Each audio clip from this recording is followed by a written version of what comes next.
मोनसे गोजोनथाव आरो गोग्गाथाव खौरां माहारियारि थाखोनि इंडियास डांस पावार बादायलायनायाव सासे बर' फिसाया फाइट राउन्डनि थाखाय सायख'जाबाय।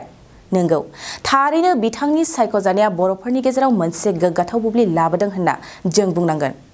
सायख'जानाय बर' फिसानि मुङानो जाबाय रितु बर', बाक्सा तामुलपुर पुब कुसुखातानि थागिबि दिफल बर'नि देरसिन फिसाज्ला। मध्य प्रदेश भोपाल शिवाजी नगरनि सिन्धु भवनाव सोलिबाय थानाय माहारियारि थाखोनि इंडियास डांस पावार बादायलायनायनि फ्लेम राउन्डखौ रितु बर'आ उथ्रिनानै फाइट राउन्डनि थाखाय सायख'जाबाय। मख'नो नांगोनदि बाक्सा जिल्ला तामुलपुर पुब कुसुखातानिफ्राय रितु बर', रंगिना बर' आरो प्रिया दत्त मोनाबो इंडियास डांस पावारनि फ्लेम राउन्ड बाहागो लादोंमोनब्लाबो बेनि गेजेराव रितु बर'आ फाइट राउन्डनि थाखाय सायख'जायो। गोनां फोसावथाय गुबुन गुबुन डिप्ल'मा, इन्जिनियारिं, डिजाइनार आरो पिएचडि डिग्रीफोरनि थाखाय क'क्राझार सिआइटिआव एडमिशननि अनलाइन रेजिस्ट्रेशन खालामनाया जागायबाय।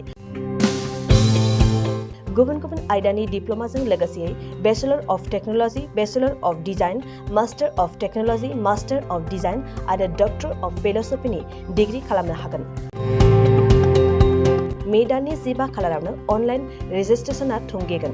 जुन दाननि 8 खालाराव एडमिशननि एन्ट्रेन्स आनजाद लानाय जागोन आरो जुन दाननि 25 खालाराव पिएचडिनि एन्ट्रेन्स आनजादखौ लागोन।